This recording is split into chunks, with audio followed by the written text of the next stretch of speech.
One of the other important functions that is there of Reserve Bank of India is the role as manager of public debt. So this is a role which is an adjunct to the role of Reserve Bank of India as a banker to government. So one of the roles is maintenance of doing the general banking business for government. Another specific role is the management of public debt of both the union and the state government. So here, in case of central government, it is something which the role is a mandatory role, whereas in the rest of the state government, the role of Reserve Bank as a banker to state government is by agreement. So that we have seen. So as far as public debt management is concerned, the objectives of public debt management are basically to enable the governments to mobilize debt from public. So it is basically public borrowings to meet the deficit for which the governments approach market. The RBI has the role of mobilizing money for governments, then managing the balances of holdings of various parties, investments in government securities, then facilitate trading in government securities, then conversion of government securities to one form to another, etc. So basically, this is a mechanism which is necessary for meeting the expenditure of the government. So the amount of revenues that are mobilized by government are not sufficient to meet the amount of expenditures planned, because of which there is a deficit. And when there is a deficit, there are mechanisms through which this deficit can be bridged. One is through external borrowing, second is through internal borrowings, and third is through short-term borrowings so as to meet the shortfalls which are temporary in nature. So as far as the short-term is concerned, you have the ways and means advances and overdrafts limits for both central government and state government. As far as the long-term is concerned, central government decides after the budget comes out saying that this much is the deficit and this much will be the borrowing that I will do during this particular year, and assign that figure to Reserve Bank of India, and RBI will phase it in such a manner that it mobilizes the money at the best possible price, so that the government is not overburdened because of the interest payment and the debt. And parallelly, it also has to ensure that government borrowing does not disrupt the market in terms of the liquidity, etc. So that is the role that is assigned for Reserve Bank of India. And the second important role that is there for Reserve Bank of India in terms of deciding the instrument and also the pricing, etc., is to develop a yield curve. So what is this yield curve? It is something which is a graph that you draw where the rate, crudely saying, the rate of interest spread across a period of time, rather straight from one day right up to say 30 years, which is the maximum period up to which central government securities are being presently issued. So what is the importance of this yield curve is the government securities, there is a sovereign guarantee in terms of making of payment of interest and principal. So this will be the yield that will be given where there is a zero risk. So if anybody wants to come to the market and borrow money, or they want to price their securities, price their loans, etc., this will be something which will be an indicative rate on the basis of which they will mark it up depending upon the risk that is associated with the instrument and the entity which is making the borrowing. So from that point of view, developing this yield curve is an important purpose, and this is where RBI's role comes into place while it is mobilizing money for government. And the third and the most important function is to regulate the government securities market, because it is these instruments that RBI uses for the purpose of its monetary policy operations also. So the thinking was there that this public debt management function has to be assigned to an independent authority called the Public Debt Management Authority. So steps have been initiated, and to an extent the process was going on, but still the total hiving of that function has not happened. Why should public debt management be severed from Reserve Bank? Is because the higher the amount of debt that is there for government, the greater will be the pressure on Reserve Bank of India to mobilize money for government. And this mobilizing money for government at a low rate is something which is going to be contradictory with its role as a monetary policy authority, because it is supposed to price the ensure that the general level of prices and also the interest rate that is there in the market is kept in sync so that the economy operates in an appropriate manner. So on one side, you need to be bothered about the market and its rates. On the other side, you are interested in keeping the rates low because government is able to mobilize money at a cheaper rate. So this conflict is something which needs to be dealt with, and to deal with it, what was the suggestion that was made was that you hand it over to Public Debt Management Authority, because we were originally doing the participation in these government securities auctions. So wherever the rate is not appropriate, RBI used to take the securities directly, like it used to underwrite these securities. So this underwriting of securities was a mechanism of direct monetization. So when the Fiscal Responsibility and Budget Management Act came into being, then RBI has been indicated that from this particular day onwards, you are not supposed to underwrite. So that is where the primary dealers now are doing the underwriting function. So to an extent, the problem that is created out of RBI getting into the direct underwriting of government securities has been dealt with.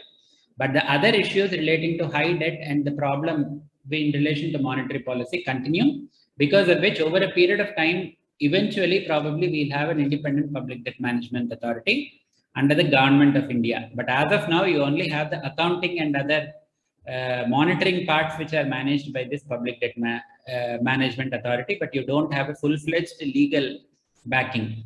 This is as far as Public Debt Management is concerned. What are the aspects involved? One is issue of new loans as a part of market borrowing program for state governments as well as central government. Then once you issue the securities, you are supposed to service the securities. So depending upon the kind of instrument, you will have either a periodic payment of interest or it could be discounted. So the payment of interest periodically, generally half-yearly coupon is something which is the interest payment schedule. So that payment has to be made. Then from conversion from physical form to dematerialized form, etc., is something which a few people require, because some people cannot hold securities in account form. So those issues of conversion. Then once you are having physical stock, division, consolidation, etc., then nomination in government securities was also there, and nomination individuals also can hold now government securities. So nomination of the securities and change of nomination. Then most important thing is dealing of these securities from one party to another, which is the basic function that happens in terms of the market operations relating to government securities. So that is also an important aspect of servicing. So all these are facilitated and handled by Reserve Bank of India. For the purpose of dealing in government securities, RBI provides a negotiated dealing system for which there is a security settlement system which is operational. So that is monitored by Reserve Bank of India. Then once the loans are due for payment, the repayment proceeds have to be paid to the concerned holders as on that day. Then advising government relating to public debt management is also a very important function. So this is as far as the public debt management is concerned. Shubham, you have a question? Yeah, actually, I wanted to ask that why, the RBI is managing the security aspect, securities, etc. aspect of the government of India. Why does not SEBI does it? Because we are at a better position to deal with it, right? Why does not SEBI deal with kind of aspect, securities, share market, pricing, etc. Because they are expert in this kind of stuff. Why does RBI doing this? See, your voice is not very clear. You just put the question in the chat so that I'll be in a position to get it, because there is this noise around. Sir, he's saying, he's asking that why is RBI managing this? RBI is managing it because Section 21 and 21A mandate this as one of the roles that is there in Reserve Bank of India. So Section 20 and 21 says that RBI is supposed to do this function, including the management of public debt based on the terms and conditions.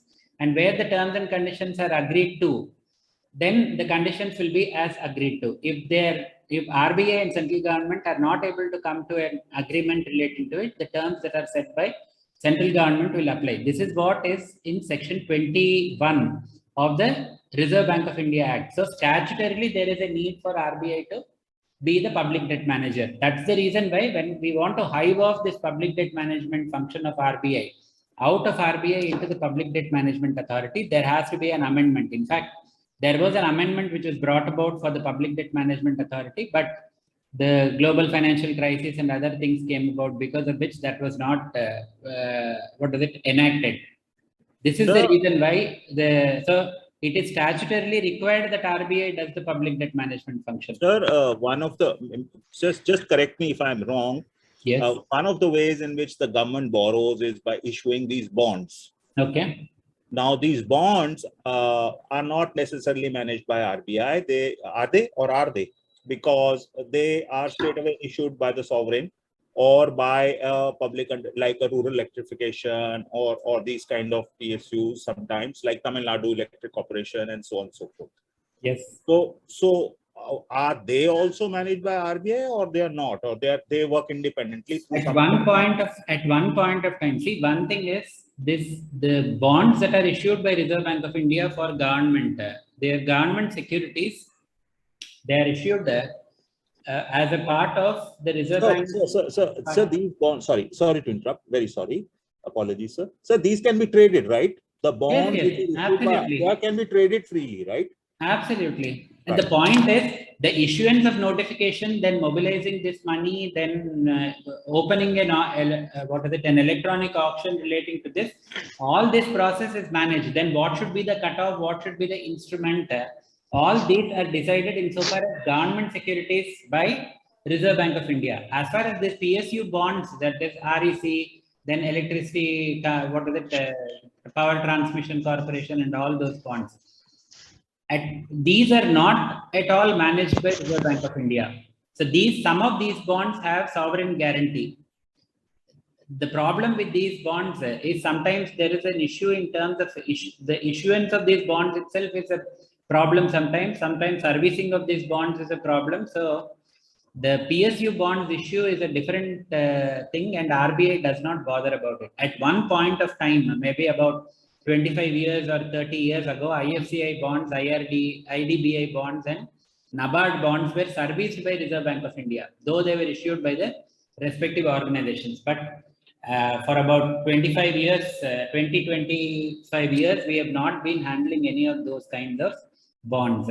So that now with the players coming into the system, it is not necessary that RBI should be managing them. So that is how the position is. So they are different. And as far as why RBI should manage, the reason is statutorily it is provided that RBI should do it.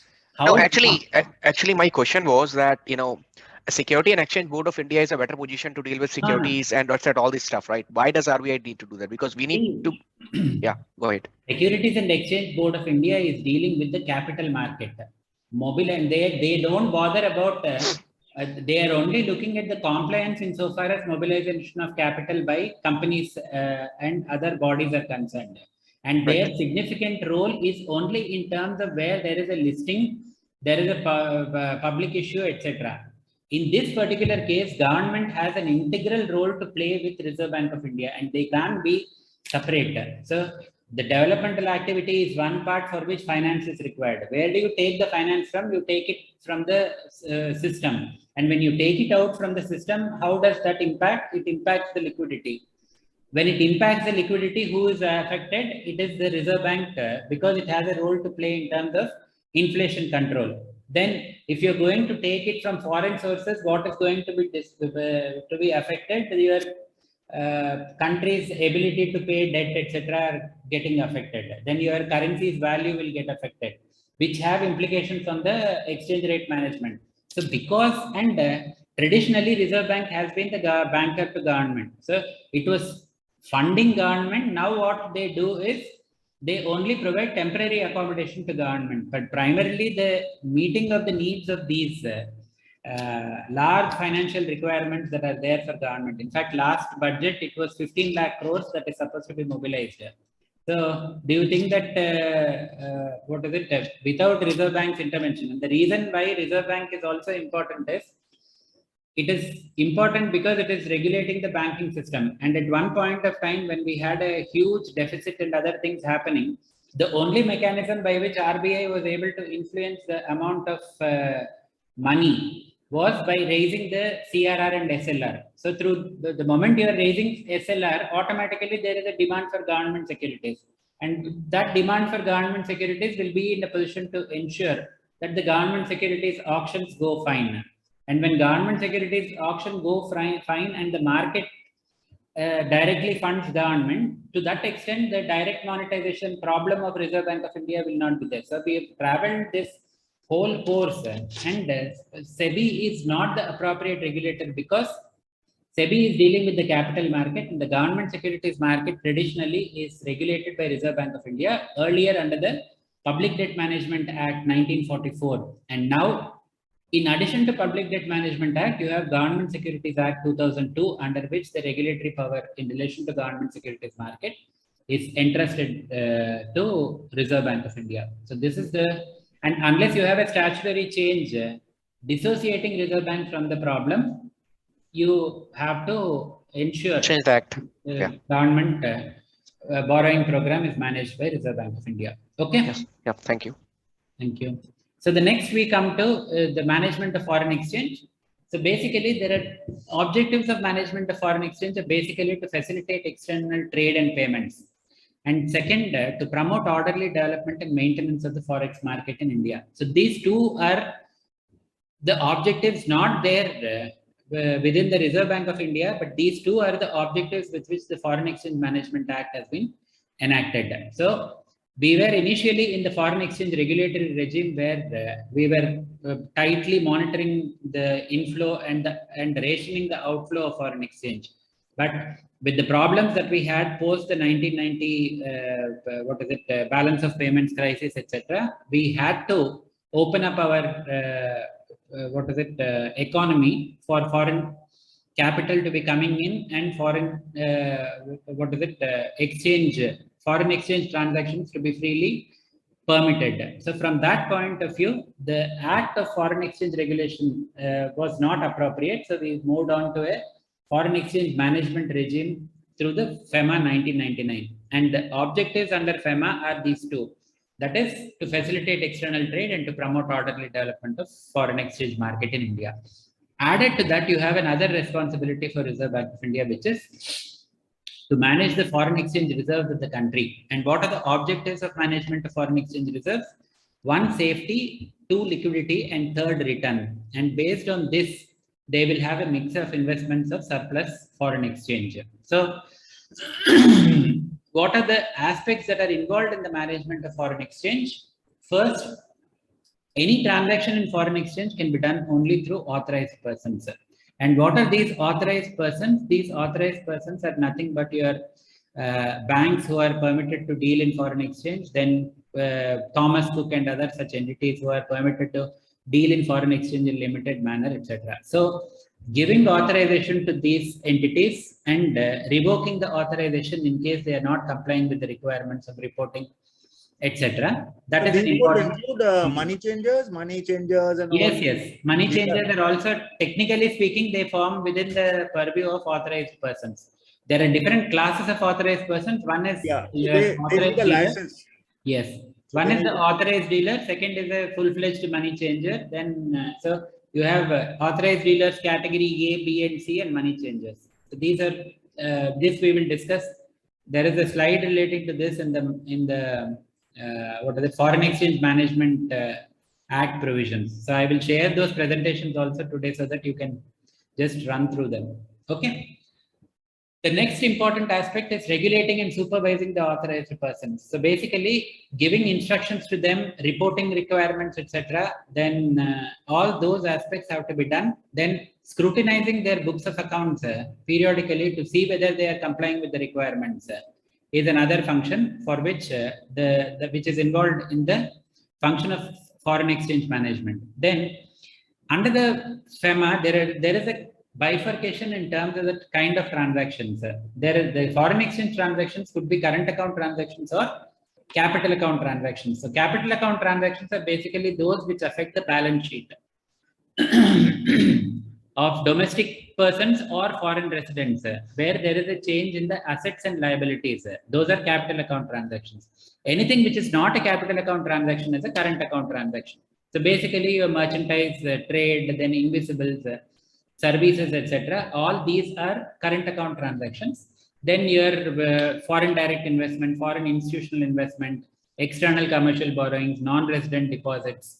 These are all capital account transactions. So when we came about in the foreign exchange management, we brought about a distinction in terms of what is the role that is envisaged for central government, who is having a role in relation to capital account transactions and current account transactions. So as far as current account transactions is concerned, central government will be the authority who will be deciding after consultation with Reserve Bank of India. Insofar as capital account transactions, originally when the act was brought in, the capital account transactions were the domain of Reserve Bank of India, the regulations to be given in consultation with central government. But then central government felt that if I am going to shepherd the investment part of it, then it will be much better. So they modified the provisions to give central government the power to deal, to give directions relating to non-debt capital account transactions, that is FDI, FIIs, and other things. So the debt part of it was to be managed by Reserve Bank of India. So issuing directions relating to foreign exchange transactions for implementing FENMA is another important role which is envisaged for Reserve Bank of India under the FEMA. Then managing the exchange rate is a very important function. So let me take a few minutes to indicate about 3 exchange rate regimes that we have. In fact, there are actually 2 exchange rate regimes that are there. One is called as the fixed exchange rate regime. That is, there is a announcement of the rate at which your domestic currency is going to be used for purchasing foreign exchange currency. So example, RBI will indicate that the price of a dollar is 50 rupees only. So here the exchange rate is fixed, and irrespective of what is the market, the exchange rate will be decided by the regulator. That kind of an exchange rate regime is what is called as a fixed exchange rate regime. Then you take it exactly opposite. No regulator like Reserve Bank of India will be indicating the rate, but the rate will be determined by market. So here, the demand and supply of foreign exchange is all that determines the price of foreign exchange.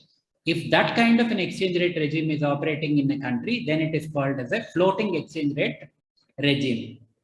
So India was in a fixed exchange rate regime till around 1994. For a temporary period, what we wanted is we wanted to move out into a floating exchange rate regime. So to prepare the market to move from this fixed exchange rate regime to a floating exchange rate regime, for some time we had a mechanism which is called as liberalized exchange rate management system. So in this, what we did is a portion of the foreign exchange has to be at the market rate and a portion has to be at the rate determined by RBI. And subsequently in 1994, we moved on to the floating exchange rate regime.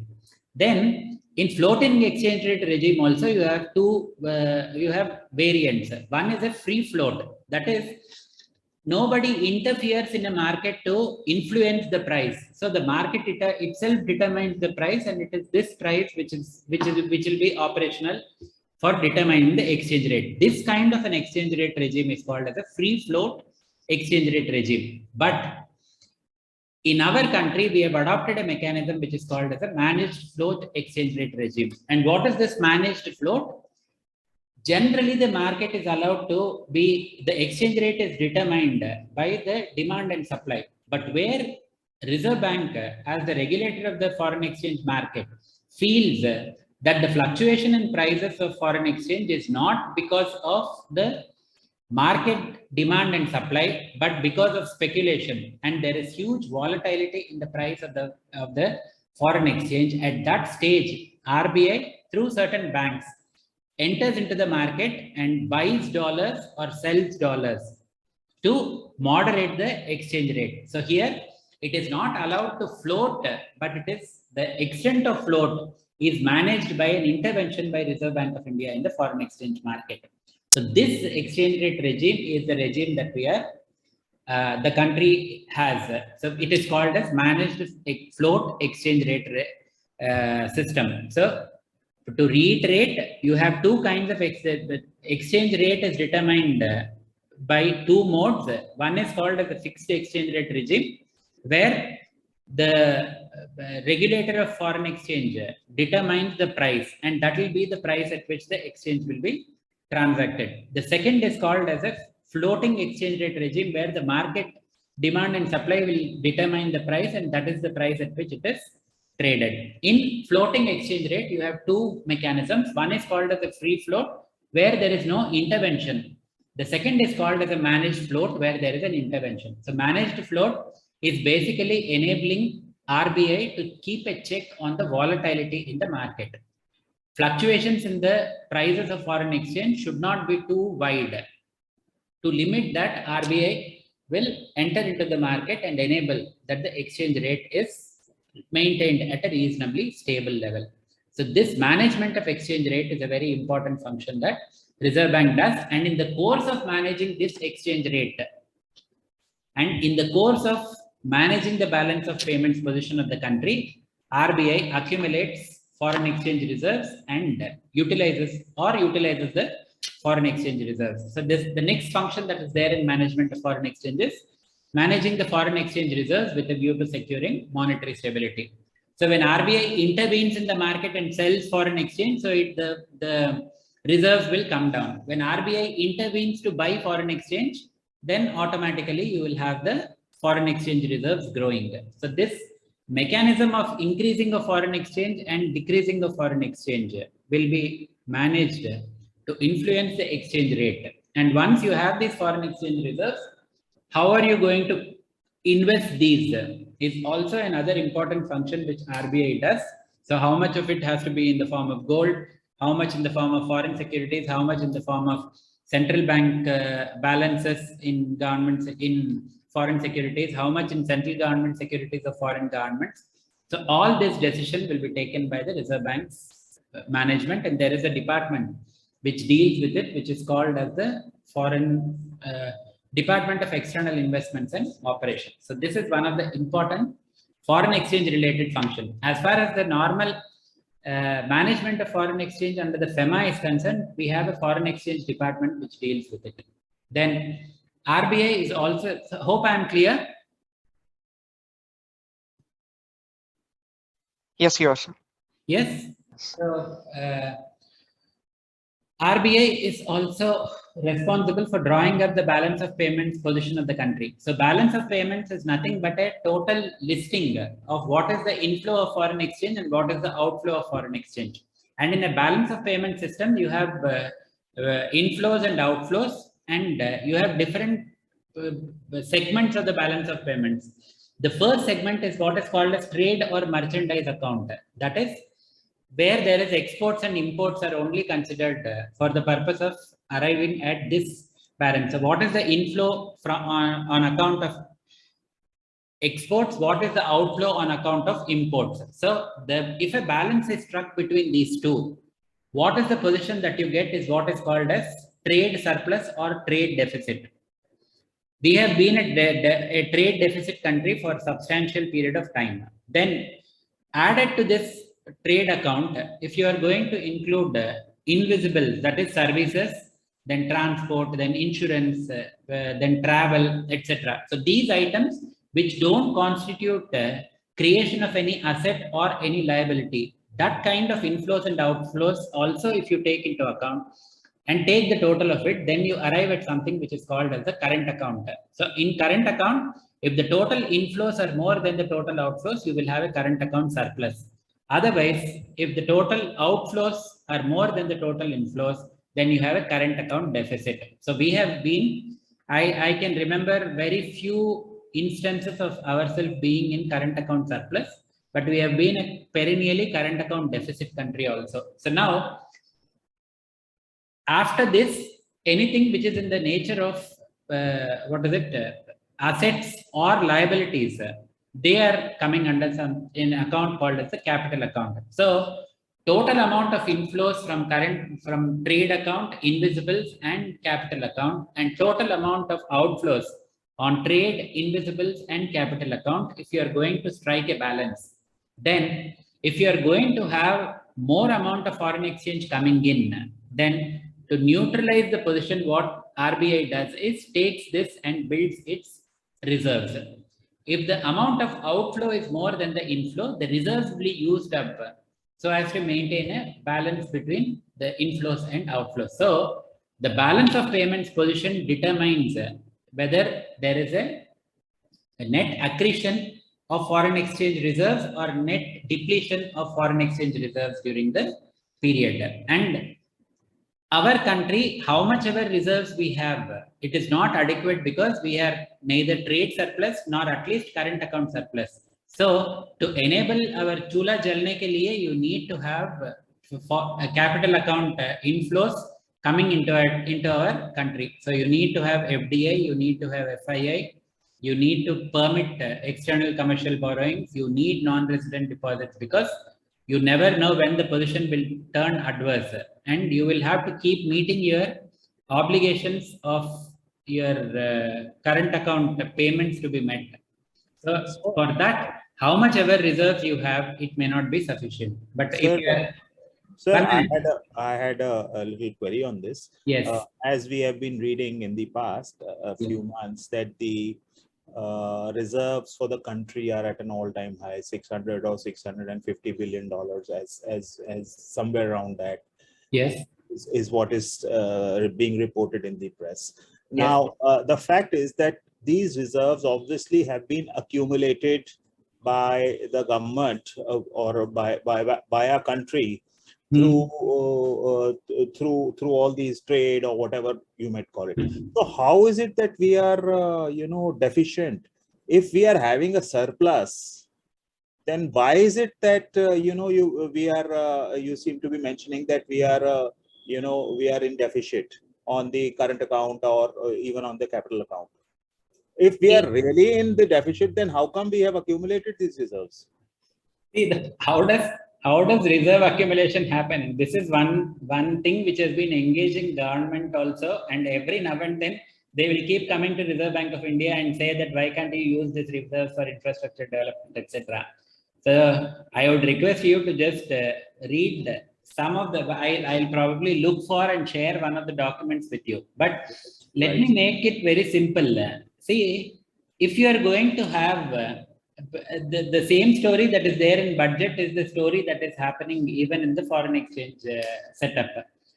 If you are going to produce, your revenue is more than your revenue, what is it, income is more than your revenue expenditure, then you will have surplus. So what do you do with that surplus? You will go and invest somewhere. You will take one deposit, etc. So with that deposit will give you an interest. So if other things being equal, your assets will grow. So if this is the mechanism in which our foreign exchange reserves would have got accumulated, then no problem. But the problem is that our total amount of trade, we are deficit. That is, for us to be in a position to meet the obligations of imports, our exports earnings are not sufficient. So how do you bridge this gap? You need to get some money from somewhere. Which is the source from which you are getting the money? You have opened up your capital account, so that you have opened up your current account basically because more people can travel, more people can, insurance can be taken. But this is a two-way thing that you have to do because of the obligation. Then are you suggesting... No, 1 minute. Let me just complete the story. Okay. You will then get my problem, and if in spite of that you have a problem, then you let me know. Okay, so this part, you are opening up the capital account and current account, and all the transactions keeps happening there, so that you are trying to look at mechanisms through which you are able to meet your current account surplus, but current account also you are not surplus. So the net outflows of the country are more than the net inflows. So from that point of view, to bridge this gap of trade and also for current account transactions, you need to mobilize foreign exchange. And how do you mobilize foreign exchange? And at the time that I want to mobilize, it will be available, will not be there. No? So I want 500 crores of US dollars. I will not get it. So I need to create an environment where the foreign exchange inflows come. So now I am allowing that there is a foreign direct investment in, say, insurance sector. So the FDI comes in. But the money that is coming in as FDI is something which is locked up in the company. And it is going to be utilized over a period of time. So if I am going to have 500 crores coming into my company now, it is not something that I will be putting to use. So what I do is, this is the surplus money that is available with me. So now the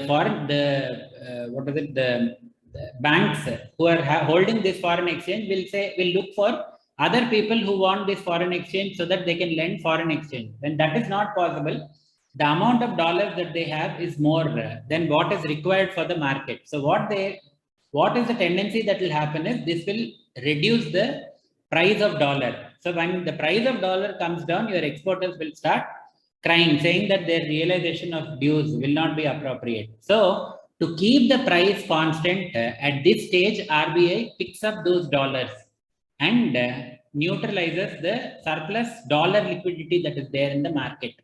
And that is where RBI starts accumulating reserves. So the reserves that have been accumulated over a period of time, if it is coming out of this situation where I am having 100 rupees exports and 90 rupees of imports, then the 10 rupees, if I am going to create as foreign exchange reserve and I am going to keep it, the 10 rupees will be sufficient for me. But here I am getting $100, I am spending $120.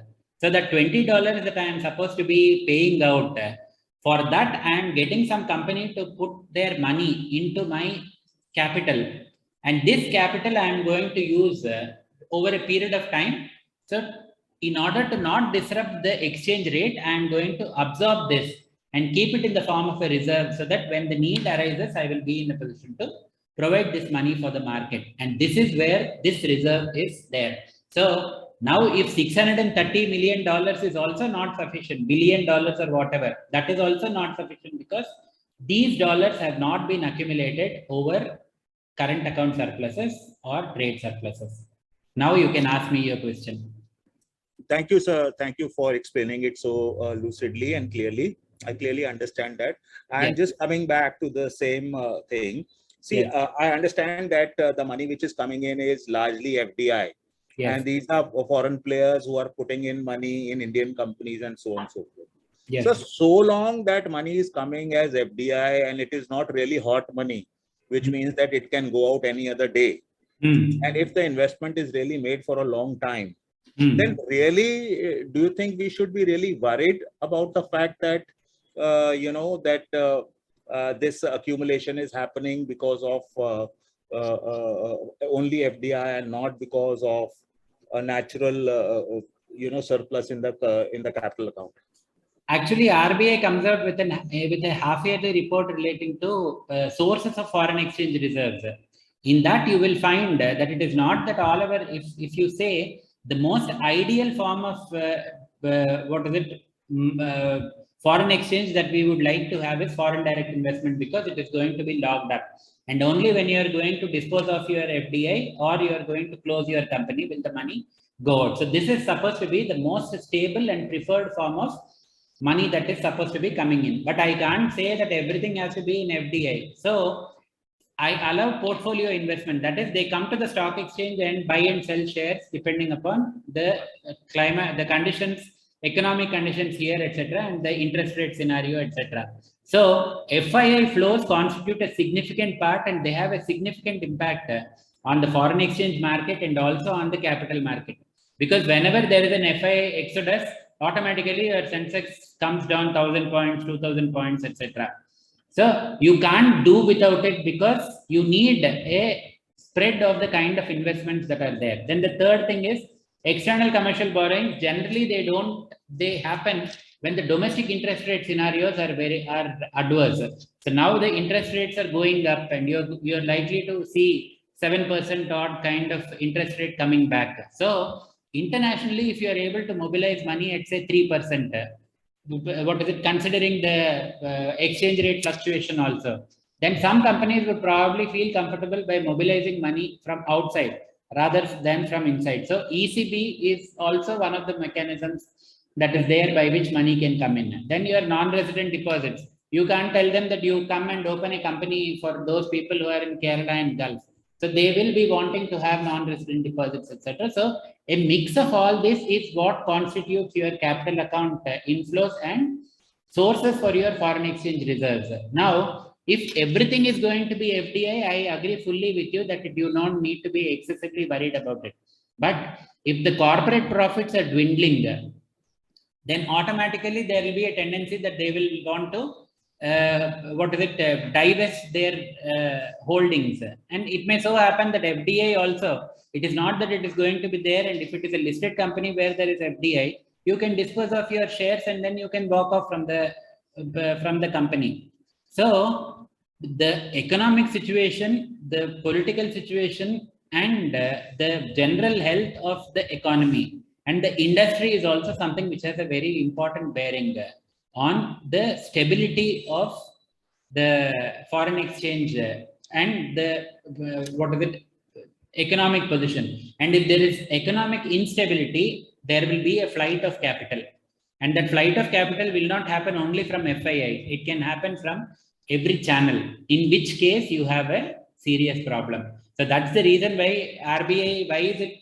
I remember when I joined, it was about 100 or 120 billion. Now it is 630 billion, in spite of which RBI is not saying that now I've had enough.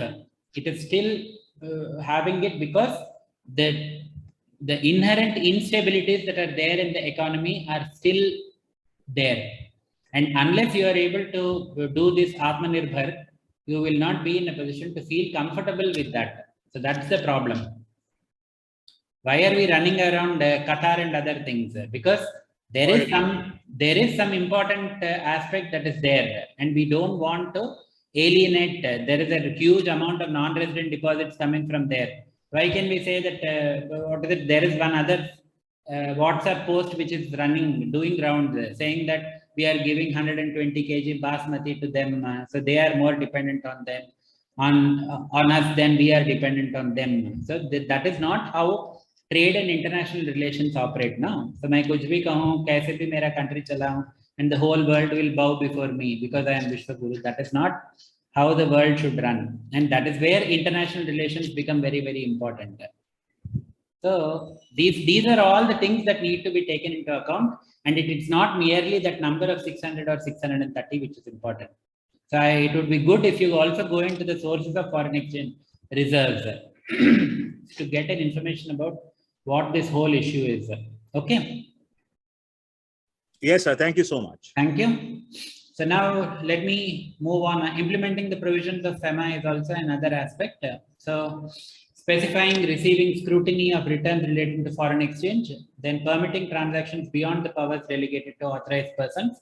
So most of the transactions have been permitted to be done by the authorized dealers, because of which now nobody queues up before Reserve Bank of India. But where there is a limit in terms of how much an authorized dealer can do, those kind of beyond those limits, they have to approach Reserve Bank of India. And second thing is, offenses under the FEMA are compoundable. So compounding of offenses is one of the important areas where RBI exercises its regulatory powers.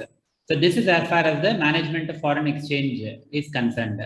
Then the next function is regulation and supervision of the financial system. So basically, the objective here is to maintain public confidence in the financial system, to protect the depositors' interests, to provide cost-effective banking services to the public, and also to secure financial stability. So in the policy objectives that we had, this financial stability has been coming up very significantly, and the importance of this as an objective has been emphasized with the global financial crisis coming up. But before that, only in 1997, we had an East Asian crisis where Hong Kong and other countries, there was some instability which was caused. So at that time, RBI was woke up to this reality that financial stability and institutional stability is also something which is very important. So now this financial stability is one of the important objectives which is pursued by central banks. Then most importantly, the institutions where money of public is held, people should have confidence in these institutions. And how do you maintain confidence? By ensuring an adequate regulatory regime in the form of Chapter 3B for NBFCs, Banking Regulation Act for banks, then Government Securities Act for governments, securities market, then FEMA for foreign exchange market, then Payment and Settlement Systems Act for the payment and settlement systems to operate, etc. So all these are very important to have trust. And once there is trust and of public in the financial system, that is when you will have deposits coming into the country, and that you will have people trusting the institutions. And once you have deposits, that will be the basis for banks to lend. So economic activity hinges on institutions having receiving money from people. And if the money is received from people, that is the resource which is being used and multiplied through the financial system. So from that point of view, protection of depositors' interest is also one of the important objectives that is there. So here it's just a reiteration of whatever we had discussed. So this is a broad outlook of what are the various kinds of financial intermediaries. Banks, you have public sector banks. The regulation is under the Banking Regulation Act, and certain provisions of regulation are also there in the Banking Companies Acquisition and Transfer of Undertakings Act, which are basically those acts under which nationalization of the banks have been done. Then as far as private sector banks are concerned, the provisions of Banking Regulation Act are applicable. So here you have Indian and foreign banks, the new categories and the old categories. Then as far as cooperative banks are concerned, the regulatory regime is the Banking Regulation Act as applicable to cooperative societies, and for certain aspects, it is the Cooperative Societies Act or the Multi-State Cooperative Societies Act which is applicable. And there is a regulatory role which is envisaged for the Registrar of Cooperative Societies or the Central Registrar of Cooperative Societies in case of cooperatives which are operating across many states. Then as far as the rural cooperative banks are concerned, while the NABARD is also actively involved in the process of supervision. As far as regional rural banks are concerned, the provisions are of the Banking Regulation Act and the Regional Rural Bank Act. And here also, the supervisory role is entrusted to NABARD. And what are the various... Here, what would be the difference between regulation and supervision? Isn't it essentially the same thing? No. See, regulation is what I indicate as what you should do. You do, right. Supervision is seeing whether you are doing what I have directed you to do. So that's why... So basically, the policy framework, the rules are set by RBI and they are checked and audited by NABARD. Is it? Exactly. Right. Thank you. And one more thing is, once on supervision, you find that someone is not complying with the regulation, then you have to take action against them. And that will be an aspect of regulation again. So NABARD will inspect and send its report to Reserve Bank of India with its recommendations. If the license has to be cancelled, if the moratorium has to be announced, if penalty has to be imposed on them, all this is a regulatory function which is performed by Reserve Bank of India. So that's the distinction. But isn't it a bit odd, sir? For all other banks, RBI is both the supervisor and the regulator. And for these banks, now they have a two-tier system. See, the point is that you have, it has been working well for 1982 is the year that NABARD was set up. And today we are in 2022. So 40 years okay, and it has been working fine. And we have not had a major issue where in these two people handling a particular task, an institution has collapsed and people have been put to loss. Aisa kuch nahi hai. It's an arrangement which has been happening because NABARD has presence in the district level also. RBI does not have that kind of presence in the district level. So harnessing the capability of NABARD in terms of its institutional presence and also its competence, because its core competence is regulation and is agriculture and rural development. So now one thing you can indicate is why not hand over the regulation also to them. Correct. Banking regulation is traditionally a central bank's function, and prior to NABARD being constituted as a separate body, the function was performed by Reserve Bank only. There was a department called as Agricultural Credit Department, Section 54 of the Reserve Bank of India Act. Then subsequently for long-term refinance, there was an organization which was set up by Reserve Bank of India called Agricultural Refinance and Development Corporation. So when NABARD was thought of, these ACD from RBI and ARDC, which has been created as a subsidiary of RBI, they were merged and NABARD was formed.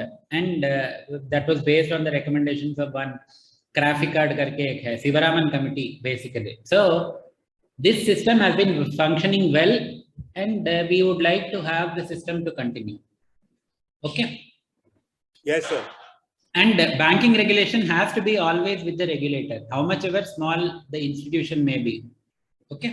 And deposit insurance is also with Reserve Bank of India. So time is not ripe that we are going to allow that. The process could be that we could probably take over the regulation also from NABARD.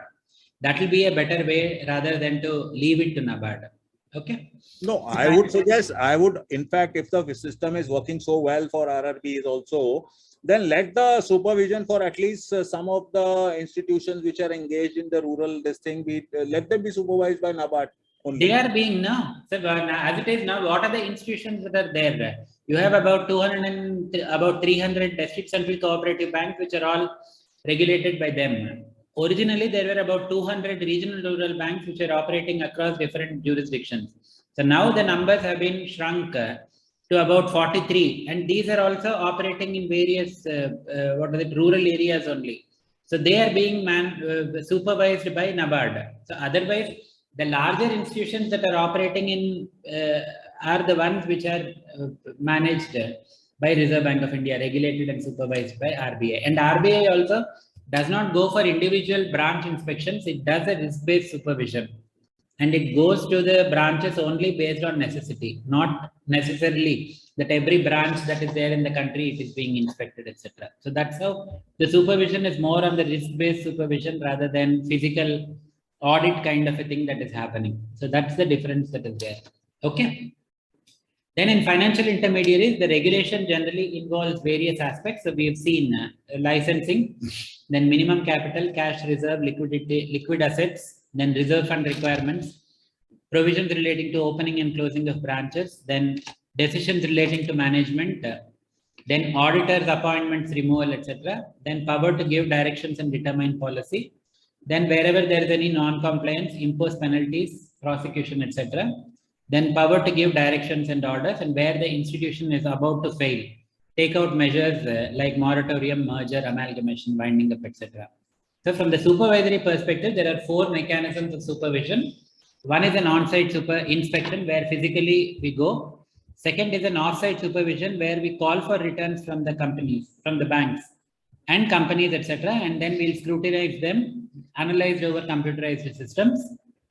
So in the returns, you could have regulatory returns. That is, as per the act, you are calling for these returns. Then supervisory returns to monitor what is the functioning of the institution. So all these are analyzed by the systems, and based on that, we get to know how the company or bank is operational. Then market intelligence, we have press, market analysis, complaints, etc.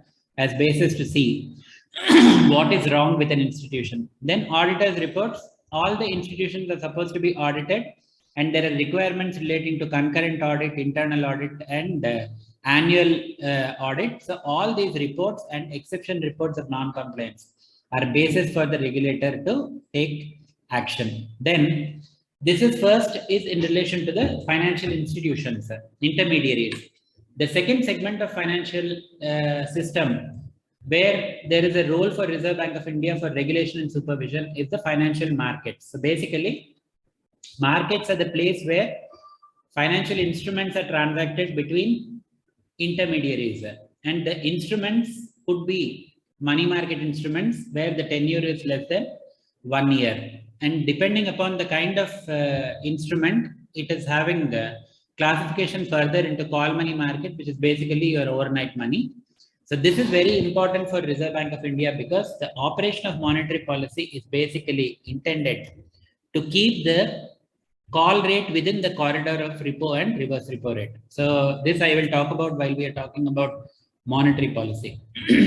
The second important aspect is notice money, more than 1 day and up to 14 days, and then term money, which is more than 14 days to 1 year. So money market is something which is very important for the implementation of monetary policy, and RBI regulates this. Then government securities market is important for debt management and also to enable RBI to get securities for the purpose of repo, reverse repo, and for market stabilization, etc. So from that point of view, it's very important. It is also important for enabling the liquidity in the government securities. That's the reason why RBI has initiated this primary dealer system in government securities, basically to give two-way quotes so that marketability of government securities will be more, and once the marketability of it will be more, people will come and buy these government securities rather than to have captive investments in government securities. Then we already saw about foreign exchange market. Then the other important area is derivatives market. Derivatives are basically tools for risk management, and those derivative instruments which are being dealt with on the stock exchange will be governed by SEBI. Only non-exchange traded derivatives are regulated by Reserve Bank of India. So ensuring that all these markets are operating in a sound manner is also one of the important functions of Reserve Bank of India. And the third and most important segment of the financial system which RBI regulates is your payment and settlement systems. And this is in the payment and settlement systems, you have the retail payment systems, which is your UPI and other things. Then you have wholesale or large value payments and settlement systems like your Forex market, government securities market, then money market, these instruments. So who should be participating in these various payment and settlement systems? What should be the mechanics of operation? What should be the technicalities relating to it? All this is governed by Reserve Bank of India through directions which are given under the Payment and Settlement Systems Act. So this is as far as the regulation and supervision of the financial system is concerned. Then RBI has a host of developmental functions. First and foremost of it was to enable banks to lend for important sectors, and that was achieved through the priority sector lending norms, which are updated periodically, taking into account the changing importance of various aspects in the economy. So like we didn't have education loan as a priority sector in 1975 when it was introduced, but now education loan is one of the priority sector loans. So similarly, MSME lending is an important priority sector area. Then small house loans is an important area. So the priorities of government are those which are reflected in this priority sector, and specific targets are given to banks for priority sector lending. Then financial inclusion is a very important objective. So your Jan Dhan, Aadhaar, and mobile. So many times it is seen that the priority sector targets are not met by the banks. Yes. So if they are not met by the banks, then the balance is supposed to be kept with RBI at. No, there is something called as RIDF, Rural Infrastructure Development Fund. Yeah. This is a fund which is managed by NABARD. So whoever is not able to meet these requirements, they will be asked to provide the money in that particular fund, and the rate of interest of that fund very low will be something very low, and it will be marked in relation to how much of shortfall you have. So from that point of view, by and large, a lot of banks do maintain the priority sector lending norms because export credit is there, agricultural credit is there. So very few people default, but when they default, it will be made good by investment in this Rural Infrastructure Development Fund, RIDF. It is right. Thank you. Okay. Then financial inclusion has been a mandate because the more people get introduced to the financial system and part of the financial system, their savings can be tapped and access to finance can be provided so that development can be enabled. Then financial education is a very important part. So RBI on its own part, and also as a shareholder in the National Center for Financial Education, with other regulators also takes several steps for the purpose of educating the people. Then financial consumer protection, the integrated ombudsman scheme, which combined the three ombudsman schemes that were there, like the banking ombudsman scheme, the ombudsman for non-banking financial companies, and the ombudsman for digital transactions. All these have been combined and issued as the integrated ombudsman scheme in December 2021. So this is the forum which facilitates inexpensive and expeditious grievance redressal and enables customer service, and the inputs that are received in relation to this operation of the ombudsman scheme also gives inputs for RBI for policy decisions, like pension is not coming on time, so impose a interest penalty on them. ATM transactions, there is a problem, so impose a penalty. Say that 100 rupees per day is supposed to be paid for whatever delay is there beyond. So those kind of measures are taken by Reserve Bank of India based on the kinds of grievances that are there. Then similarly, the systems are also improved. Like your card and net banking systems have got improved so much because of the grievances that are there. In spite of that, there are issues of fraud, etc. But this is a very potent tool where RBI gets regulatory inputs for necessary changes in the system. Then deposit insurance is also a very important function which it handles through the DICGC. Then there are several institutions that are there set up by RBI, hived off, but there are certain institutions which are presently there, like your note printing institution, then your DICGC. So in this deposit insurance, Yes. this is now, as we understand, covered up to 5 lakhs, right? Yes. So now in this, let's say, just for better understanding, if anybody is depositing, let's say 5 lakh rupees and that bank goes under, then that 5 lakhs is secured, right? Now Yes. this is obviously funded through DICGC, Yes. right? And so obviously the bank or somebody must be paying a premium for this, right? The bank pays the premium for it. So is it priced in the interest rate or the deposit rate? No, it is something which is it must be in the total cost that the bank incurs, no? Because these days everything is the total cost that we take into account. Even for arriving at the interest rates on loans, etc., you're taking the total cost of operations and then accordingly fixing. So this will also be a component of the cost that is involved in the banking business. So that is how. And there is also a move to amend this particular act. So an entirely new act was supposed to come for replacing this DICGC, but somehow it has not. I believe there were a lot of loopholes and there was a lot of opposition. Absolutely. So it's basically the issue where. So those issues are there, but that act which was supposed to come about was an improvement which captured two things. One, and it was meant to be for the entire financial system. Second, it was intended to make prompt corrective action recommendations to be incorporated for all the participants in the financial system, because the prompt corrective action system was operational only for banks, and only recently it has been introduced for NBFCs. But in insurance companies, in other capital market intermediaries, you don't have this PCA framework. So this institution which was supposed to come was supposed to be dealing with this aspect also. So in that sense, failure of institutions would have been avoided. But even now, over a period of time, probably that act has to come, because differential pricing is something which DICGC has been always talking about. Because I, as a good bank, will be paying more premium, but a bank like a cooperative bank, which 9 out of 10 times may have instances of failure, they will also be paying the same premium. So this is not appropriate.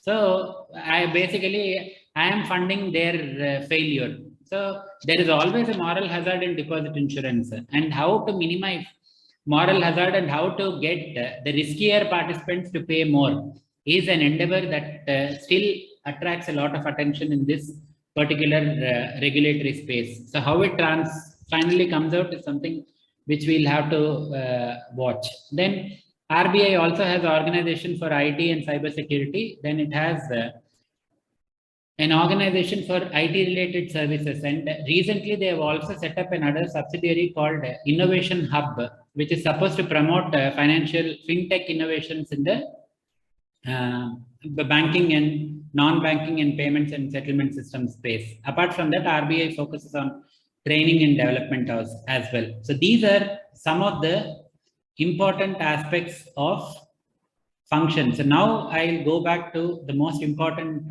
function, which is the monetary policy function. So I hope I'm clear as far as the other functions are concerned.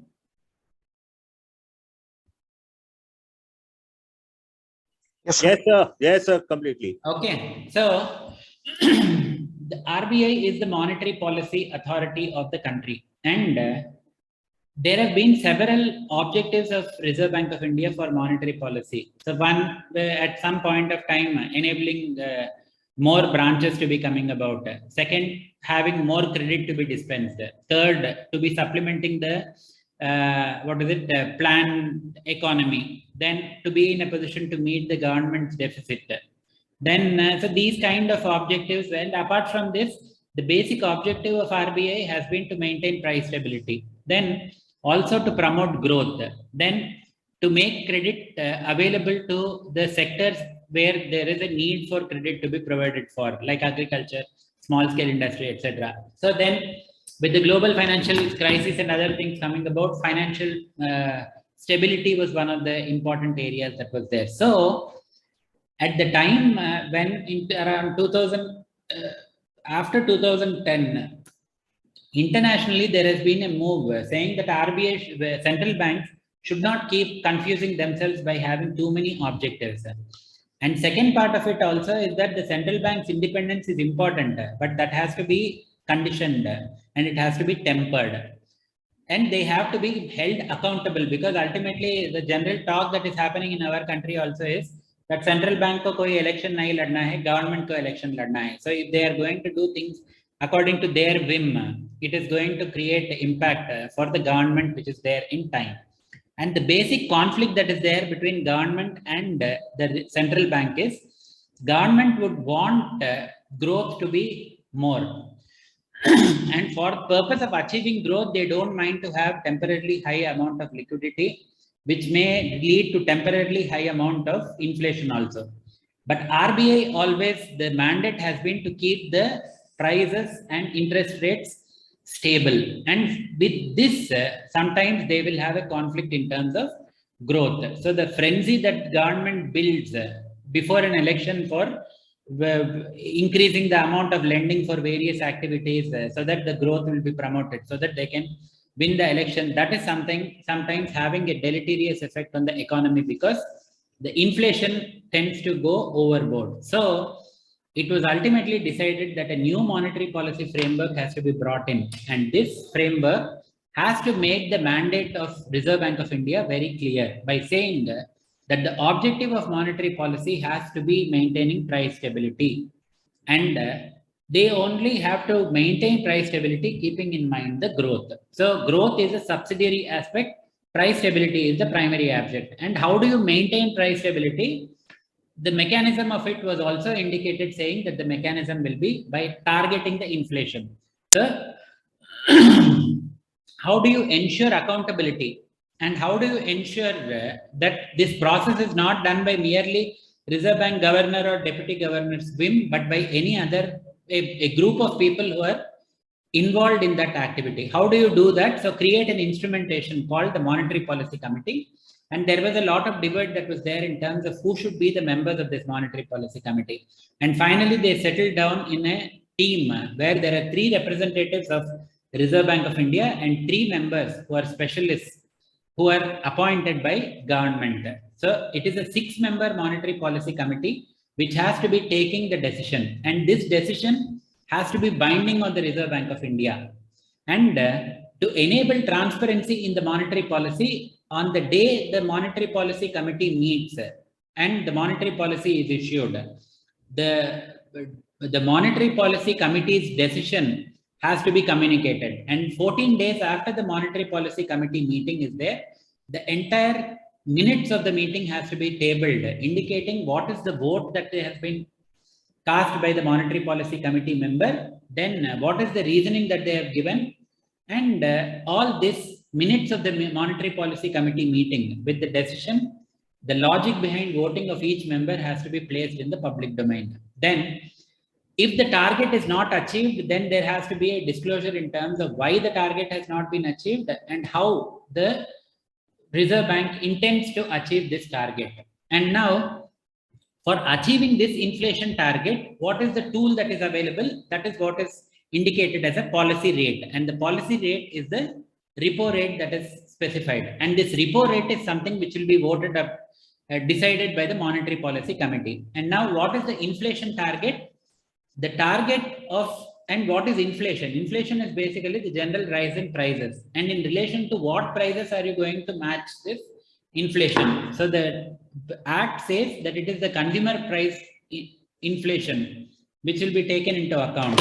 And then who will decide the target? The target will be set by government in consultation with Reserve Bank of India.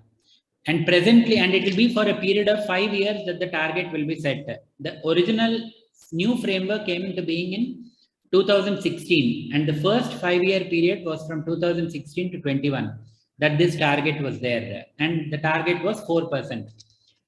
In our country, what we have adopted is a target plus or minus. So there is some leeway that is available within which band the inflation has to be maintained. So what is that band? That is 4% plus or minus 2% is the tolerance limit within which the inflation should hover. So the inflation should be between 2% and 6%. So if it crosses beyond 6% and it is there, or if it is below 2% and it continues for more than 3 quarters, then the Reserve Bank is supposed to make a statement in terms of why the position is like this and how it is intending to correct the position. So if the inflation is high, as it is today, then the sole responsibility or anybody whom we can blame finger points to RBI and the MPC alone, not to the government. No. This depends upon, this is another debate. So the point is, inflation could be on, what are the aspects that this is what I keep talking about. What is the determinant of price? There are 2 determinants. One is the demand and second is supply. This is the traditional determinants of price. Then there is a third commodity that comes in, which is in terms of money. So if more money is available, then automatically you will be in a position to create more demand. And if considering that the total supply is constant, the prices are likely to go up. Then the fourth determinant comes where you don't have money. But instead of having money, you could borrow, which is where credit comes into being. And then credit will be providing you with the money so that you are in a position to create demand and you will be in a position to buy goods and services. So of the determinants of price that are there, one is demand, second is supply. As far as supply related, if there is a inflation, then there is nothing that Reserve Bank can do. Then as far as demand is concerned, the demand can be spurred by Reserve Bank of India by enabling that there is some money in which is available. The second thing it can do is make credit available and influence the cost of credit so that the credit offtake can be increased. But the other important area where demand can be created is by putting money in people's pockets, which is not in the form of loan or not in the form of something which is going to create an inflationary impact. The role in terms of providing that kind of a demand is there with the government. So there are 2 steps, where 2 parts where government has a significant role to play. One is in terms of ensuring supply, and second is in terms of maintaining a stable demand. If the supply side constraints are there, no amount of monetary policy can be effective. And what we are seeing now is something which is attributable more to supply side constraints. Second is in terms of demand not picking up at all because people are not having jobs and not having money to be spending on anything. So the mechanisms of spurring demand in these kind of situations are more fiscal responses rather than monetary policy responses. But to the extent of influencing the amount of money that is available in the market, amount of credit that is there in the system, and also the price of credit, these 3 aspects are there within the control of Reserve Bank of India, which it operates through its monetary policy instruments. So the effect of a monetary policy in terms of dealing with the sticky and persistent inflation and supply and demand side constraints is limited. And that is why we are finding that there is a hardening, inflation. Just to summarize, you said that of the 4 elements, supply, demand, the first, these 2 are where the government plays a role, wherein they may reduce excise, they may reduce taxes to put more money in the pocket of the people. Yes. And the other 2 is money in supply and cost of credit. These 2 are a factor of the monetary policy. Yes. Right. So, and you said that this inflation benchmark is the CPI, right? Yes. Now, Yes. many times we kind of hear that, you know, we are doing well on the WPI, but the CPI is a cause of concern. If the WPI is in control, then sooner or later CPI will follow. Is there any merit in this, sir? No, there is a there is a huge debate in relation to what should be the index for inflation targeting, and finally they have arrived at this consumer price inflation, because this is the price and this is the basket which ultimately hits the person. So the components that are there in the consumer price inflation index items are those which are very nearer to what a common man would be grappling with rather than the wholesale. So what should be this a new consumer price inflation index index, etc. There has been, I think there is a committee report that is there in the Reserve Bank of India's website, and there is a large amount of discussion in terms of what should be the target that should be